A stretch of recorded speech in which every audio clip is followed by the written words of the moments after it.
Morning, everyone. Welcome to the Monday morning business meeting.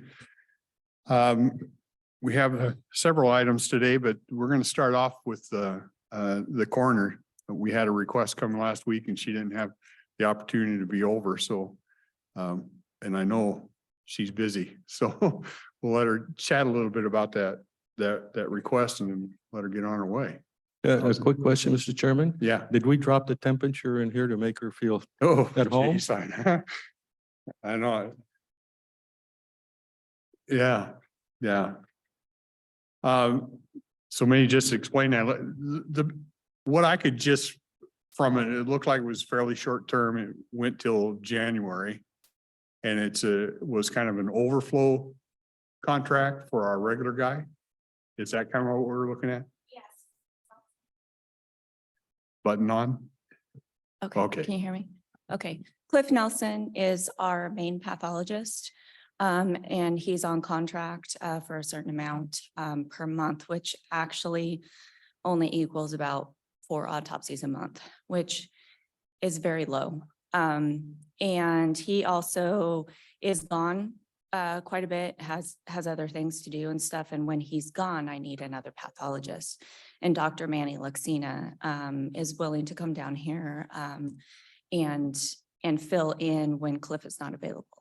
So that's what the request is for, is just to ask that, we can have a contract with him to fill in when Dr. Nelson is not available. So we can move things through the process. Hey, Dr. Norman, it looks like his runs through the end of 24.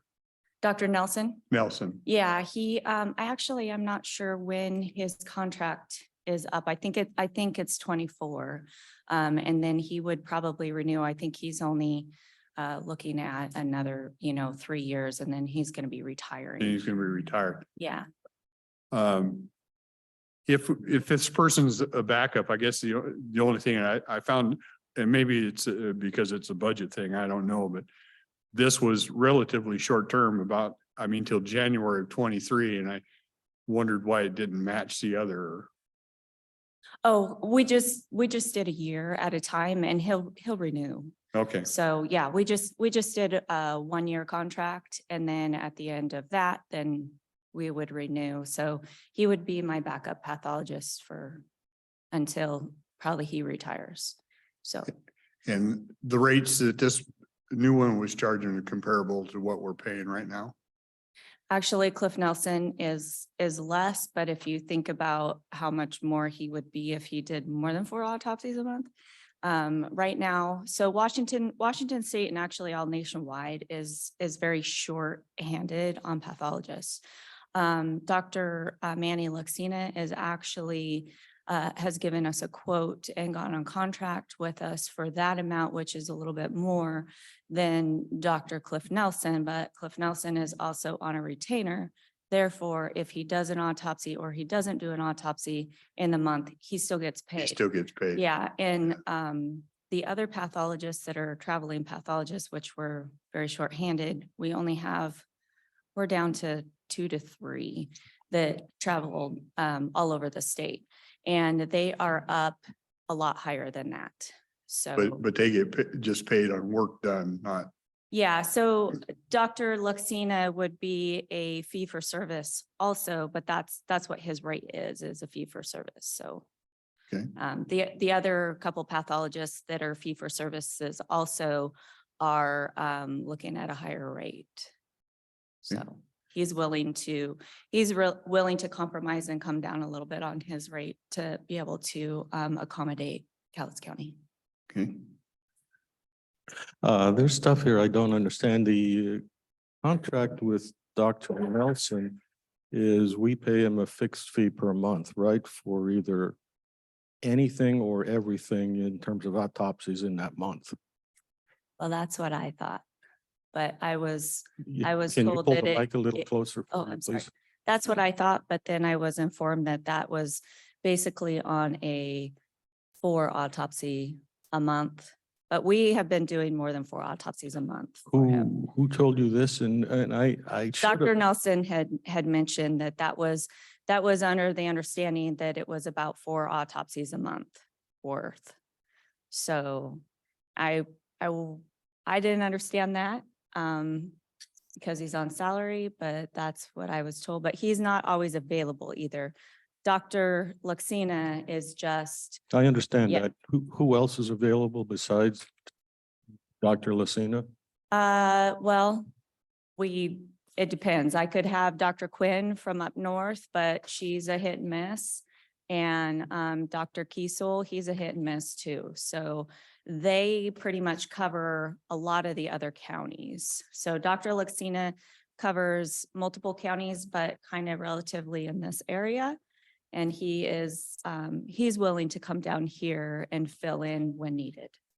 Yeah, so let me go back to the original contract. You got to look at it, Mr. Chairman. It doesn't sound like it's something isn't adding up. If you sign a contract for on average 4 autopsies a month, is that in the contract? I was just looking. I don't believe it is. And that's why I thought, well, he's, for whatever we need. But he has been doing more. And he had informed me that it kind of averages out. And then if we go over a certain amount, then, we have to look at it for kind of a fee for service after that. He informed me that he didn't want to do more than 48 autopsies a year. Yeah, Which to is, me, we're at about 40 right now. And we're not even halfway through the year. I'm sorry, you're up to how many per month? About 40 autopsies as of right now for this year. And we're not even halfway through. Yeah, I don't think based on the contract, my understanding of the contract, and I have to pour through it, is that he doesn't have the latitude to say, oh, well. Yeah, I think that was just an understanding between him and the other coroner. So. Okay, but basically let me turn this video on. Sorry, I didn't mean to do that. Why is it that Dr. Lacsina is available and the other 2 standbys are not? They work on their own. They're not specifically out of a certain area. And they are the only other ones. So we have 39 counties in Washington, right?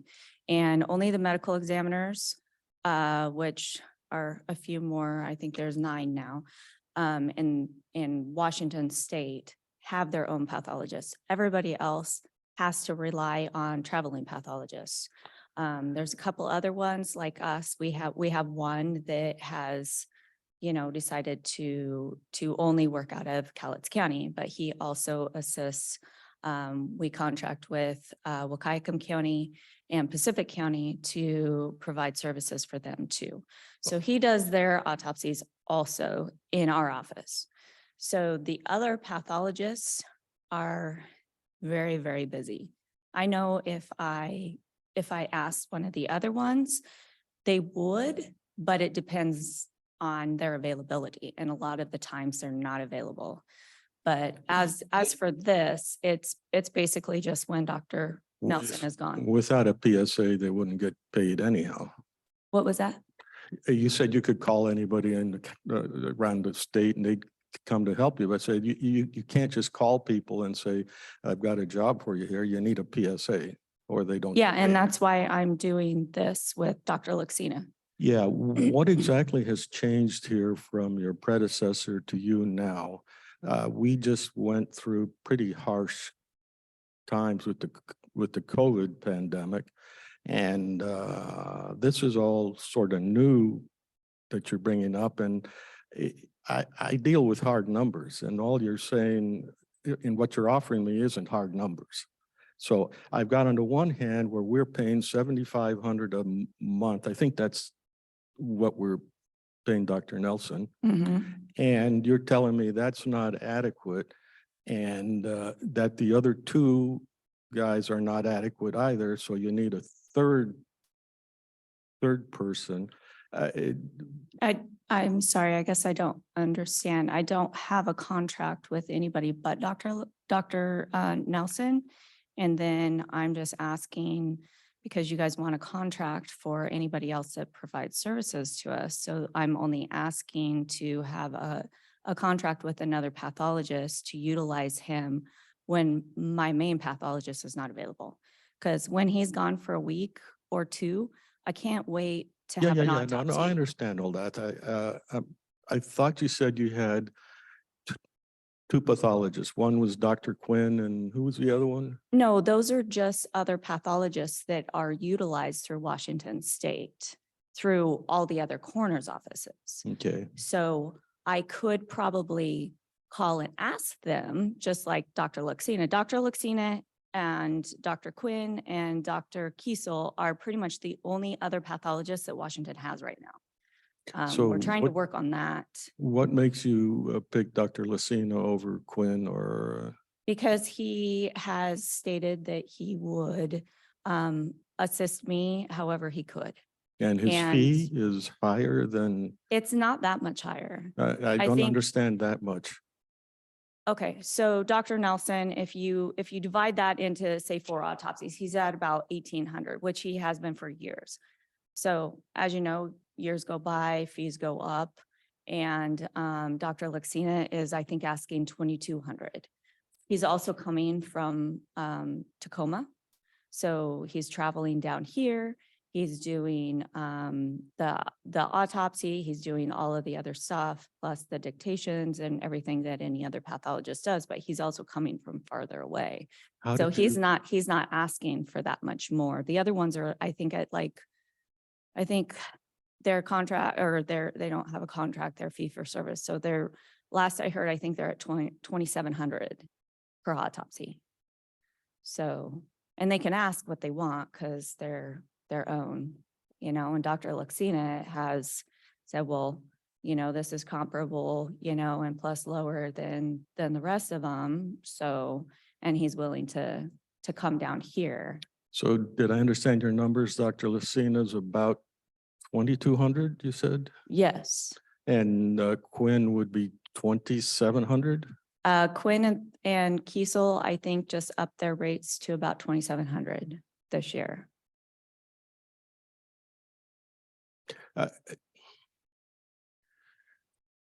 Yeah, it's difficult for me to deal with, I think they've done this or I think they've done that. I have to deal with hard stuff. Well, that's about what I know it's higher, and I'm pretty sure it's about 27. I don't have the hard numbers. I didn't write them Okay, down. and are they available under contract also? They're fee for service, so most of the other counties don't have a contract with them. Right, but we can't bring them on board without a PSA. And So I that's what it amounts understand to a that, and contract. I'm not planning on utilizing them. That's why I'm doing a contract that you want with Dr. Lacsina. Did you just say that's a contract I want? Well, the county wants a contract in order to use services, so. But not that's what I'm necessarily doing. with any one particular individual. That's what I'm, how did you first meet Dr. Lacsina? I've worked with Dr. Lacsina in Lewis County. So I'm sorry, where? I worked with Dr. Lacsina in Lewis County. Okay. And you have written statements that Dr. Nelson cannot handle the autopsies that you're requiring? He had mentioned that he had an understanding that it was about 4 autopsies a month, which he has done more. When I call him, he does it. That's really not my question here, and why I'm doing a contract or wanting a contract with another pathologist. It's, I need another pathologist to be available when Dr. Nelson is not available. And Dr. Lacsina has been willing to do that. So that's what I'm here for, is asking for the contract to subsidize when Dr. Nelson is not available. Did Dr. Lacsina contribute to your campaign? He did, early on, Do you like a remember lot how of other much? people did. What was that? Do you remember how much? I think he put in about $1,000. Okay, thank you.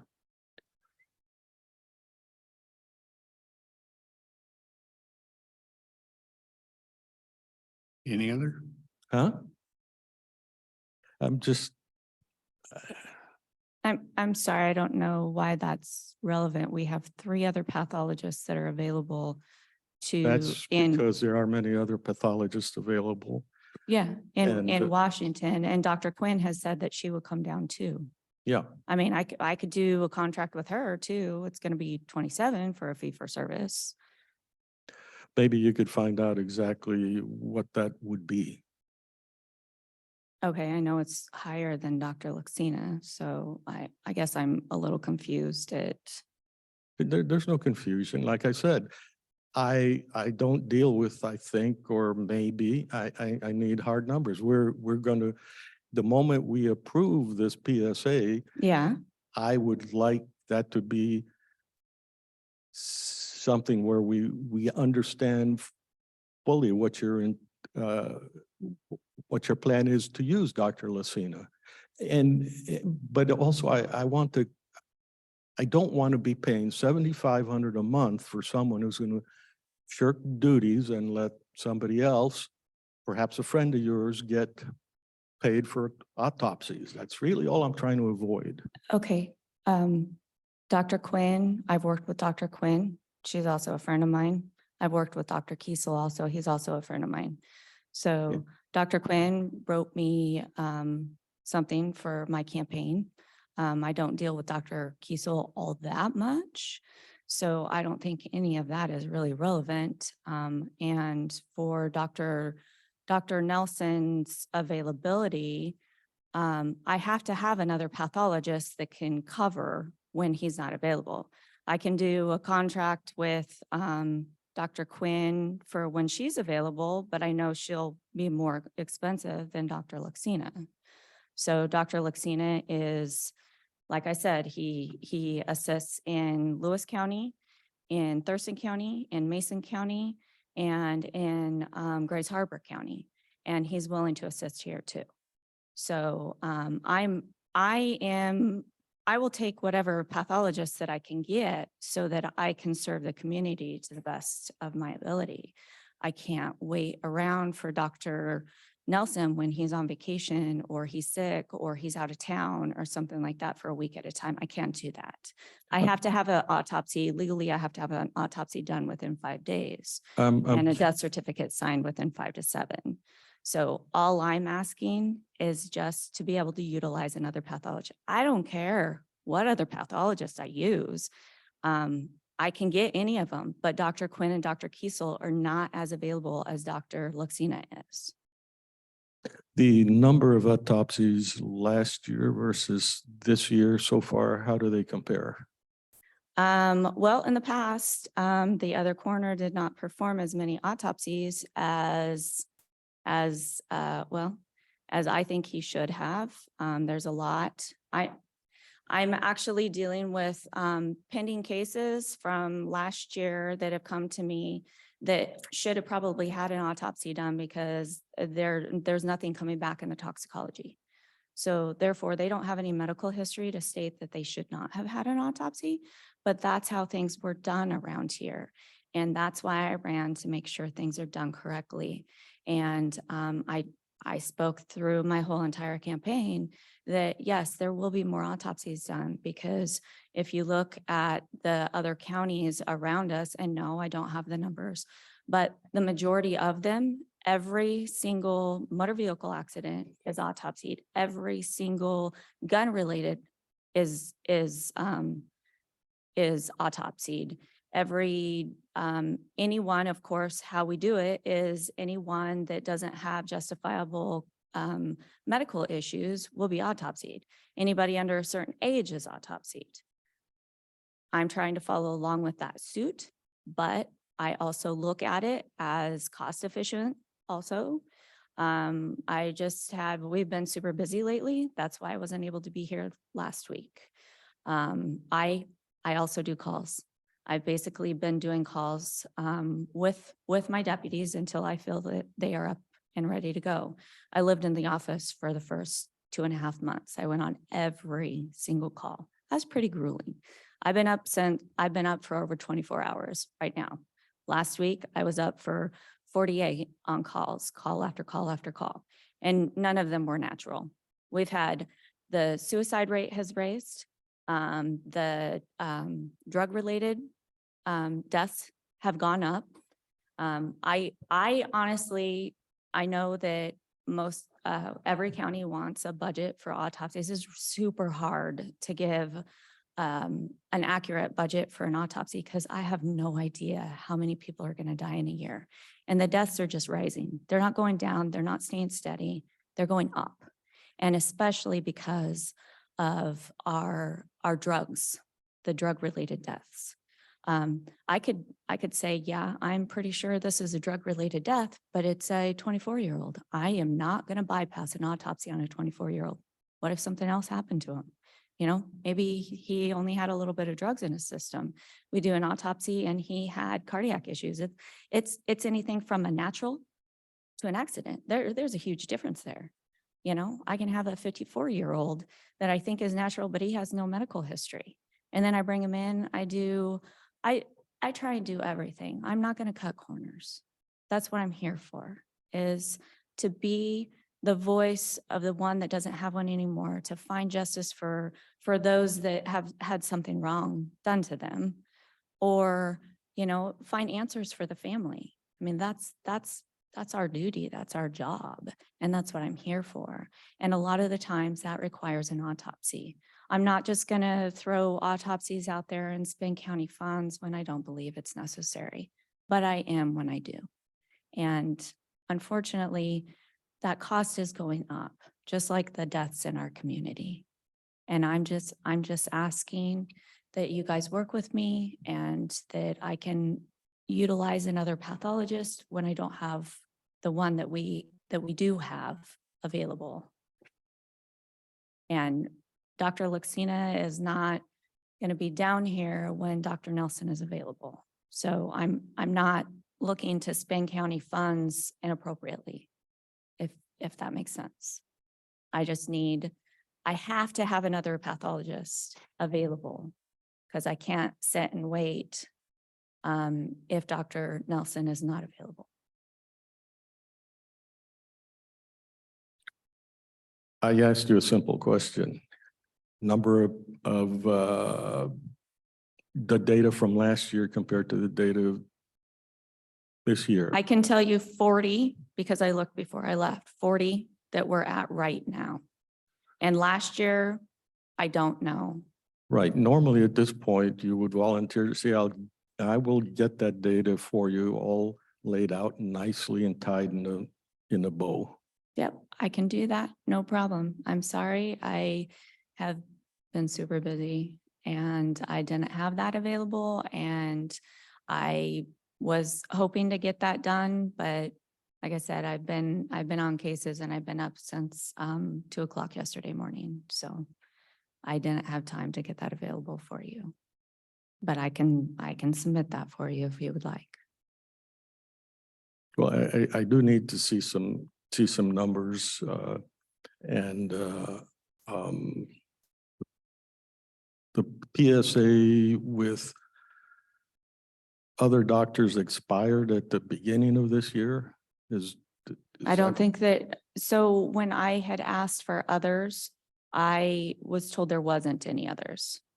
So yeah. I don't know. And I did talk to Thurston County and he had provided me a couple that they had taken decedents up there for autopsies last year. I think Gary was only able to provide me with 2. I know he had told me that there was quite a bit, but I think he misunderstood me. And it was through the years is what he was giving to me. But he utilized, I have an invoice for Dr. Kiesel and I think one for Dr. Quinn of late last year. So that they utilize them, but there wasn't a PSA for them. So I was trying to find that information out from the auditor's office and stuff and make sure that we're, you know, following things through the way that we need to.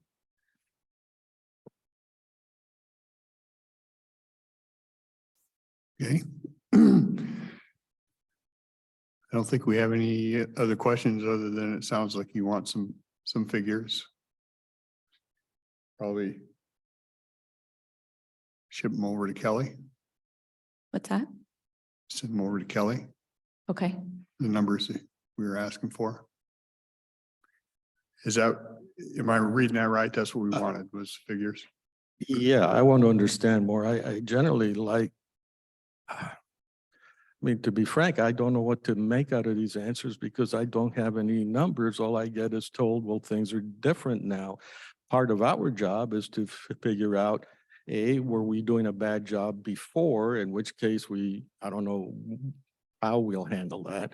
Coming forward, we have to be very careful on the budget. So I got to understand things, and I currently don't understand them. I don't know how the world changed so dramatically. And there's something there that is just odd. Well, I think from when I was here before and how I understood how things went, us as investigators did the majority of the examinations. Yeah, Which- if the data supports everything that you say, then there's no need to repeat that you stayed up 48 hours in a row or something like that. That isn't going to sway me any except in the opposite direction. It's going to make me wonder why you're putting in extraneous information to something where I'm just trying to understand. Now, if you were saying you're doing the autopsies yourself and you're doing 20 autopsies a day, I start to understand those things, but I still want to see it in print. Okay. Well, yeah, okay. Well, I just know that Dr. Lacsina is willing to come down here. I need another pathologist. The county requires a contract. I'm not asking for it to, you know, Understand. interfere with Dr. Nelson. Could you send me his CV, Dr. Lacina's CV? I think, didn't I send everything over, or maybe I did it to the auditor's office? I haven't seen anything. Okay, yep, I can do that. Okay. Okay, thank you.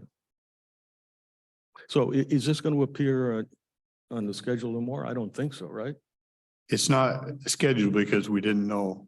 Yeah. We didn't know when So that gives. Dana would have some time to be in. And it sounds like we need some other information. So if we get that, they may try and workshop it on Wednesday or something, but Yeah. Okay, thank you. okay. Yeah. Okay.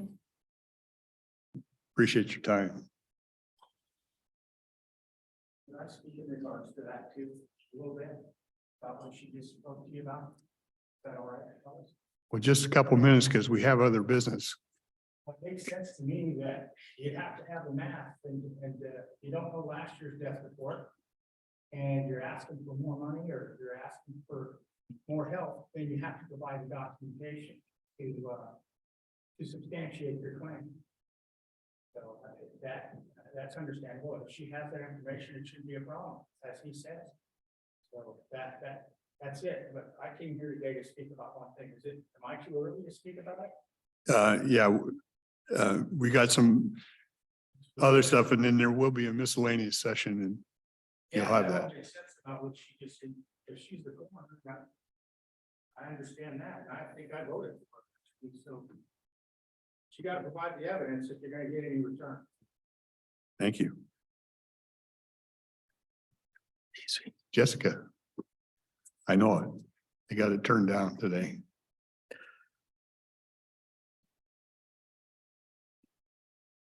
Good morning, Jessica Warren, Human Resources. I have a short list today. The first item is just a notification from the Auditor's Office. Some of their deputy auditors signed, so they will be filling her position. Okay. Do you have any questions? Who resigned? Sorry, what? Who resigned? Nina Lagara, she's a fairly new one. Okay. And this is the auditor's office, you said. Correct. Okay, I I'm don't have okay any with that. questions, yeah. Okay, and then I have a request for an executive session for performance of And how long? 10 minutes. Oh, Start. maybe 5. 5? Okay, You can always increment 5. let's do 5. Okay, Yeah. thank you. Budget, Kathy.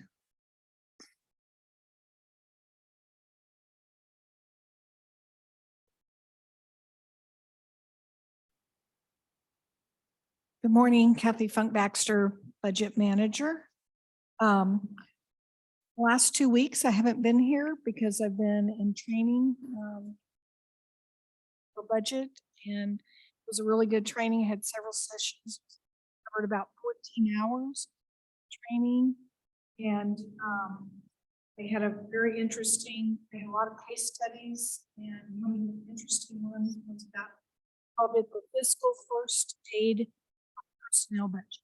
And so I learned some interesting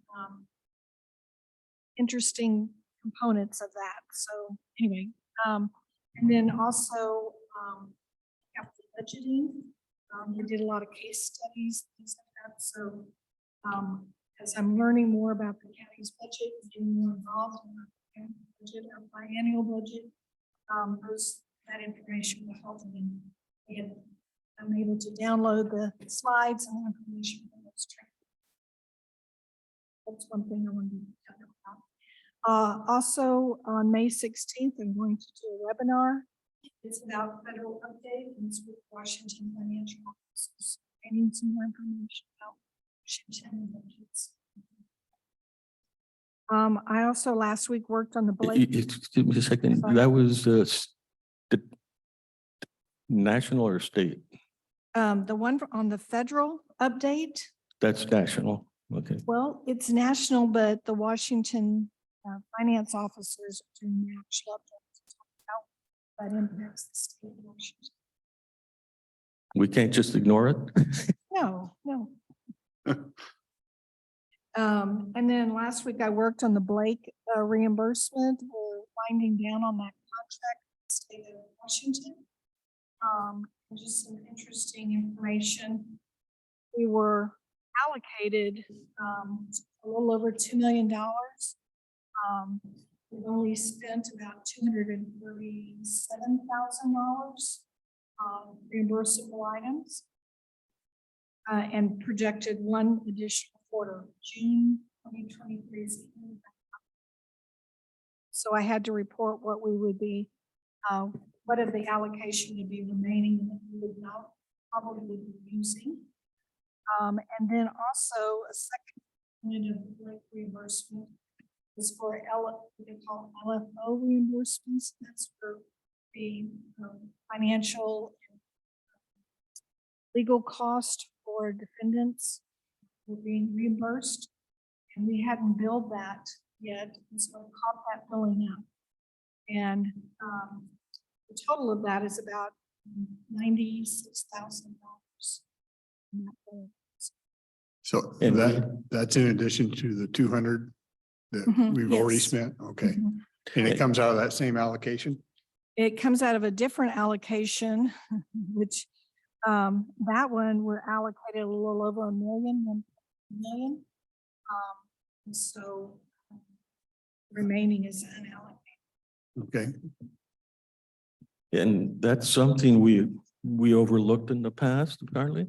Now that's for what the current effort moving forward from the Blake decision, or some accumulation of other work prior to the Blake decision? On the one that we had The overlooked the 96. billing. Yeah. It was for, it's all the way back to 2021 as far as reimbursements. The county reimbursed. Now we're able to claim that money back from the state of Washington. the county reimbursed to some Defendant. third-party defendant. I thought we had that pretty well. I thought we had done that. Apparently not. No, we had not. And I confirmed, before I completed the billing, I confirmed with the state of Washington.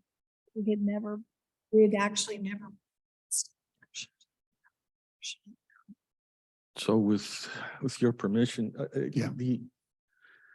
we had questioned this time and time again in the past, and we'd always been told, no, we're up to date. Everything's all done.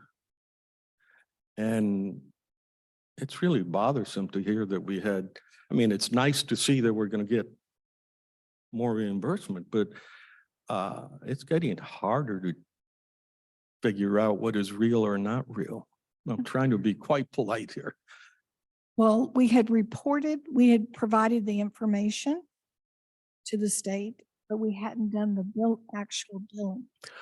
Oh, so they had the information. It was just some of the paperwork trailing, not a new discovery process or anything. Correct. I feel much better. That. So when this Blake stuff ends, they can file no more claims? I'm not 100% sure on the LFO. I understand that, I don't know enough about it, but I understand that they may be able to file directly with the state. Okay. So, because if we're not really sending money back, we're just not using what was allocated, Right, right. then they would have to go direct to the state to get that allocation instead of through the county. Yeah, that's what I understand. I'm Okay. not 100% sure. And just to be sure, I thought I knew what LFO meant. If I were unindicted and excused of a crime that I'd been indicted for, I like all this stuff. The fines I paid is what is in LFO. Yes, yes. Okay, thank you. So this 96,000 or so, is that LFO? Yes. Whoa, okay. Okay, thank you. Okay. I'm and glad then- to have you here. Well, thank you. And then also, another item, and I need some direction and some guidance on this. The Finance Committee met last week, and we're ready to make a recommendation on the Budget Stabilization Fund for the budget. And then we're recommending an actual policy to guide how and when, how it's funded and when the fund is able to be used. Mhm. And so the commissioners like for me to have a workshop on that topic, or can we move forward with submitting it as an agenda?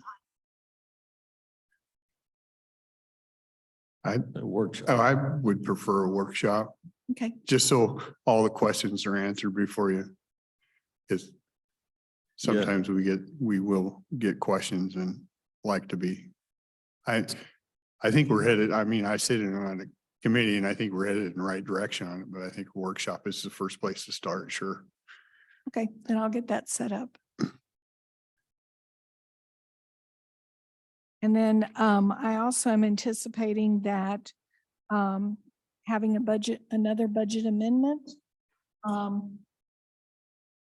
One related to Budget Stabilization Fund. It was approved for the budget in 2020. And then there was a 2022 budget amendment, but it wasn't, since the fund wasn't formally approved until the 2020 budget, I will need to resubmit that budget amendment to formally report the transfer in 2020. So I'm anticipating I'll have another budget amendment.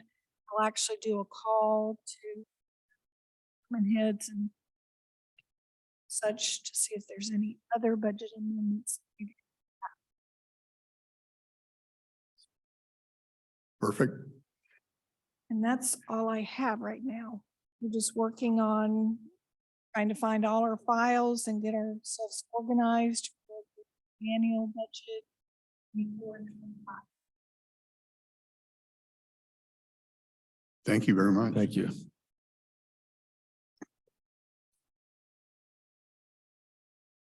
Corrections.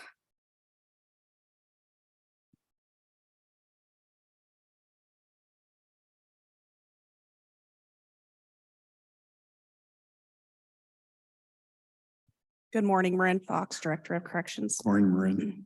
It's very cold in here. I already talked fast, not creating a welcoming environment that might just speak through this. The jail population today is 100. The heavy releases last week, Thursday and Friday.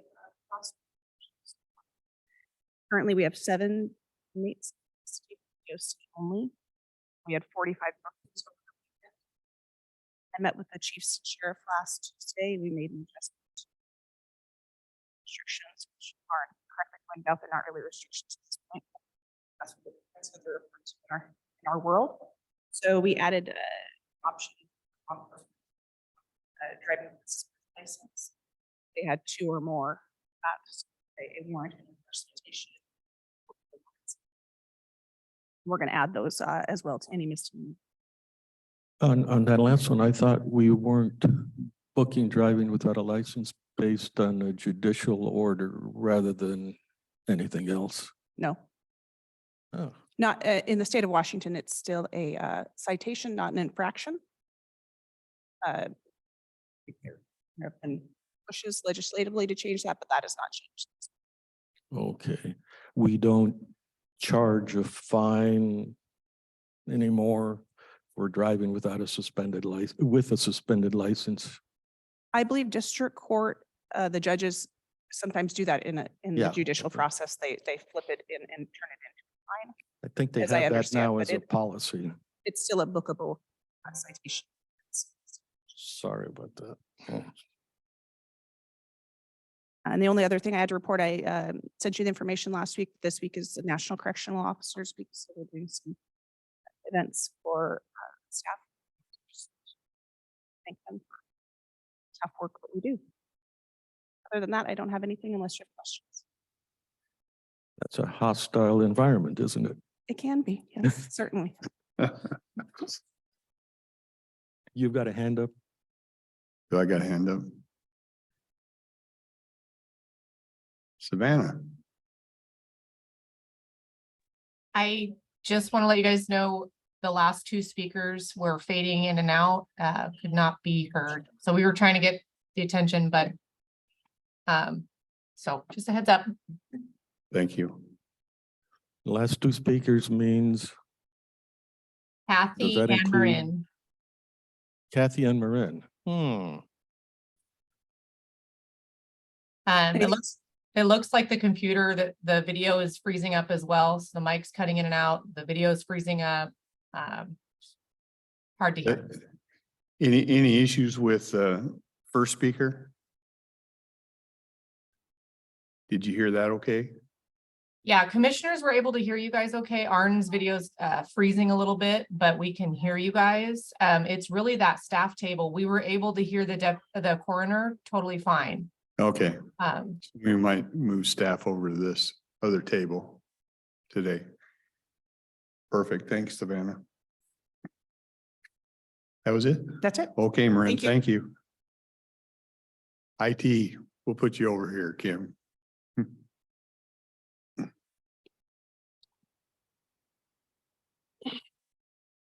Good morning, Commissioners. Kim Hort, IT Director.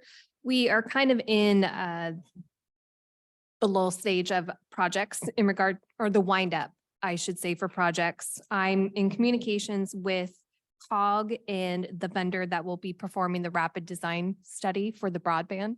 So those Oh, yeah, communications are going yeah. on. Okay, And we have issued our purchase order for the telecommunications equipment. So we have prepared our inventory space on the first floor to get ready for that project. And speaking of AV, we have a design and assessment project that's going to be conducting an audio video assessment and design study for the courts. this room, and the general meeting room. So hopefully we can find a good proposal in regards to equipment that we have and what could be used or what changes to improve our technology. I'm sorry, I missed the problem you're solving there is, We have grant funding through AOC for the Association of the Courts to conduct a audio video assessment to determine the equipment that we have and where we can improve or if we need to improve, because there are some gaps in the technology in our courtrooms and sometimes in this room, along with the general meeting room, which has no audio video equipment. yeah, I hesitate to go on to Zoom meetings with other boards and meetings because half the time you can't hear if you're on Zoom, somebody and vice versa. And that's the kind of thing you're trying to address. Yes. Okay, thank you. Originally, we had an upgrade to our audio video equipment over at the courts back in 2018. And the vendor that we had contracted went bankrupt and caused us to have an incomplete project. And so we hired another third party to come in and kind of button up that project. And there's been gaps in the performance and the quality of the equipment there and this room as well. So there's a kickoff meeting for this Thursday to start with that vendor. Okay, who's in the meetings? In the meetings is going to be Bob Lee, your technician for this room. And then Judge Basher, he's kind of spearheading the project over at the courts and various staff like Jordan Cole and Okay, thank You you. have the I people wanted there. to make sure Judge Basher was on there. yes, yeah. Last week, we launched the Know Before campaign, which is the Fisher alert button in your email Outlook. So you should now see that in there to where you can report spam or nuisance email that you're no longer interested in, or you can also notify whether or not you think it's a suspicious email. And that's where it will go through the AI process to scan and review. If we mark that we're not interested in an email, it's from the sender and he gets blackballed in the back room. It goes through a AI process and then it has like certain filters that it goes through and it deems and categorizes that. The software is connected to our Exchange, our office email product. So it flags that. Okay, so when I say I'm not interested in something, that doesn't affect your email or the chairman's email. It's just The my only, email. the only time it would affect mine is if it goes through the AI and it deems that it truly is a malicious and phishing campaign. If it's just a nuisance spamming, that just pertains to you. But if it truly is malicious, it will pull it out of everybody's email box. Now, how important is it to IT that we identify these? Like, I got a pretty clever, I think, phishing message, and I just flush it without saying anything. You want us to do that or to alert you in some way That is how you're going to alert us. What it does, with this new icon? Mhm. Okay. it's going to streamline the business process and then it also improves our internet and email security. Our end users, I mean, we're all human and sometimes they look pretty legitimate, those phishing emails. So again, it's better to be safe than sorry. And if it's not malicious, it will then tell you that you're okay and you can review your email. The other big thing I've been working on is cybersecurity renewal with the Washington County's risk pool. Last year, their questionnaire for the underwriter was 2 pages. This year, it was like 10 to 15 pages long and more thorough. And so I've been meeting with Chuck at the risk pool to identify where they're driving towards our cybersecurity because I want to ensure that IT is being due diligent on what priorities and policies we need to enforce. For example, 2-factor, least privilege, email phishing. Those are going to be where we could fall out of compliance for cybersecurity insurance. So I want to make sure we're golden for that. And then just trying to save us some more money with contract renewals. There's Mythics, which is our PeopleSoft licensing vendor.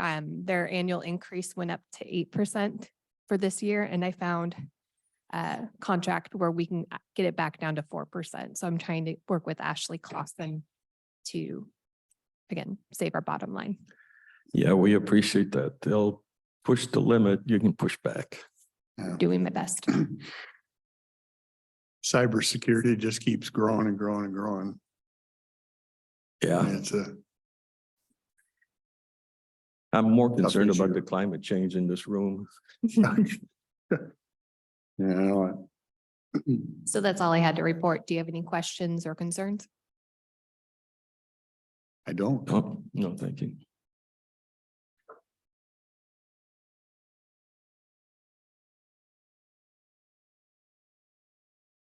Do we have anything else from staff? I know we have. Do you want to, I'm tempted to just, if that executive section is just 5 minutes, I'd like to get staff taken care of and then they can head back and then we can open up to miscellaneous and spend more time there. Your call. 5 minutes? Okay, let's try and do that so you guys can get back to what you do. Excuse myself and sit in my office. I'll join back in.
I shouldn't need to be, you can just do it without.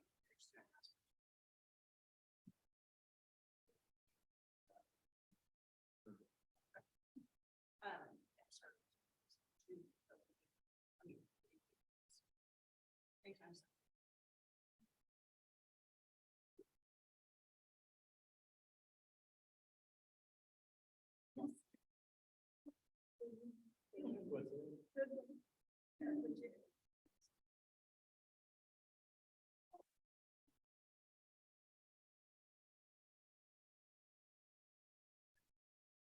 Some things can just be more. But it's only in here, it's not that bad out here.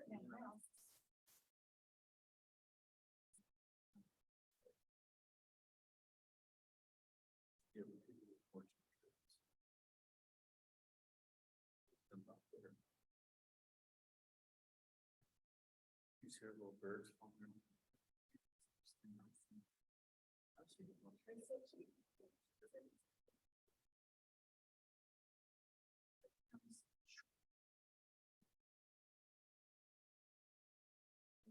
David was saying, come in and do little stuff.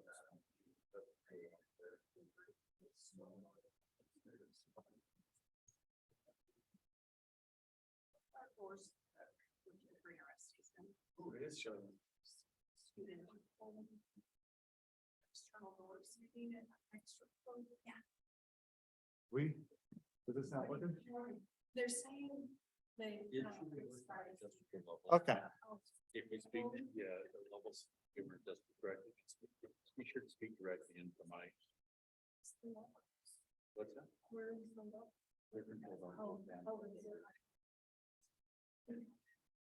People don't speak up or speak, they don't, the mic's very direct, once you speak right into it, not.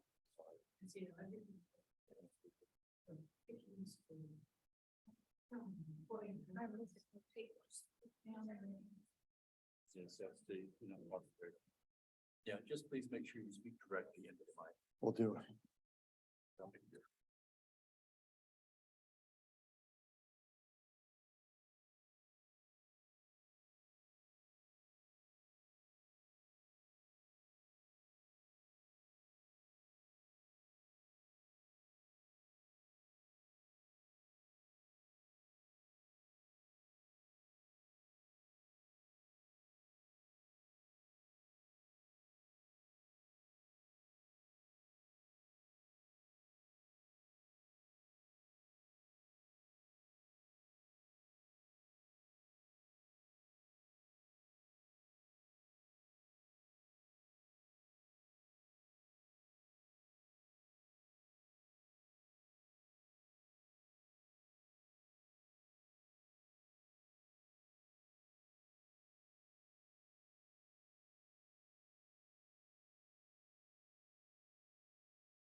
We got some miscellaneous before we get to the 11, okay?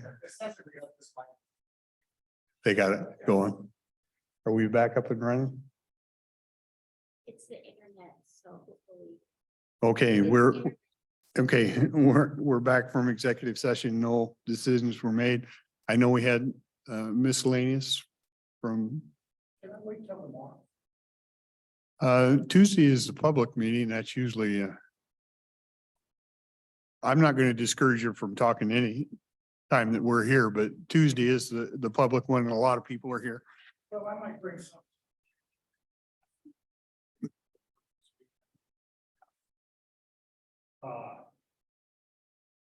And ask for some more police reports in regards to what we talked about last week.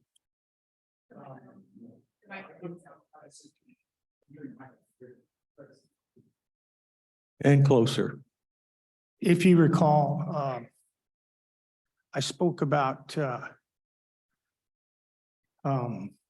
got to think about this.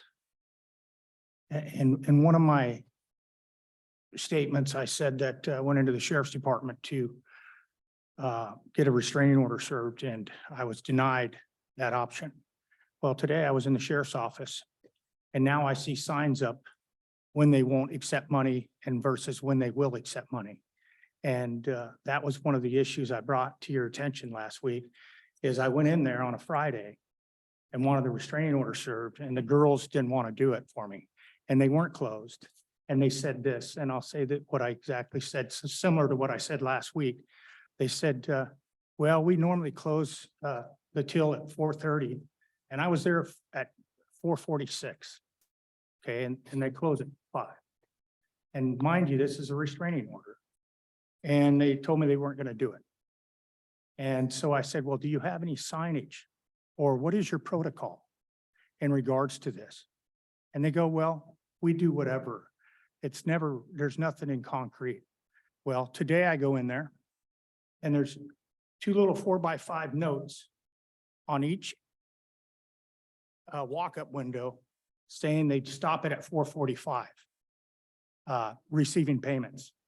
So it just shows you what kind of deterrent and to impede me, because I'm a target due to the sheriff's department. And they've all discussed things in there. And they've even told me, well, when I've came and brought those things to their attention, or put more reports in the, to introduce police reports that we have written, they said,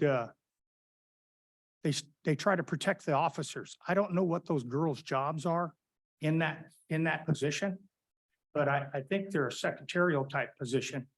And I don't know if it's even actually any of their business to try to impede us and put us in harm's way. Also last week, the guy that was in front of me, I think he was in front of me. Yes, no, he was after me, that complained about the court system. And yeah, he might have some legitimate gripes. I have no idea. But what I have found, and also following what we just heard from Kimberly, the IT person, I had a court appearance on the 14th of April to put in a permanent order. The Zoom was absolutely not good, folks. It kept stalling, and it was in front of Judge Blondin. And it was amazing that the gentleman was talking about Blondin last week. And because I looked at Joanna at the time and the lady that was present with me, and I said, I wonder if that's the same Blondin, because I'm filing a non-judicial misconduct against him in regards to the way he handled the court case. Not only was the failure to the IT and trying to have a computer, it was so interrupted, it should have been canceled right then and there. But the interruptions we had in the courtroom by the defendants and that he allowed was unconscionable too. So I just want that on record. And the IT, if anybody in the county thinks that they can stay on Zoom and have court hearings, legitimate court hearings, and for the safety or anything of anybody to hear it properly, it's insane. You cannot stay on Zoom and have a proper court hearing, because the internet, as we just experienced, as we experienced in the last ordeal, as Mr. Arnie Mortensen said, he is concerned about talking on in Zoom. I totally think it's horrible way to be represented in a court setting. And I think it's not a good approach. And hopefully, I don't know what your guys' authority is on that, but that has to cease. I think it opens up, when the less people you have in the courtroom, then you don't hold people accountable. People that can be present in that courtroom can see what's going on. The Zoom eliminates a lot of parties from the to witness.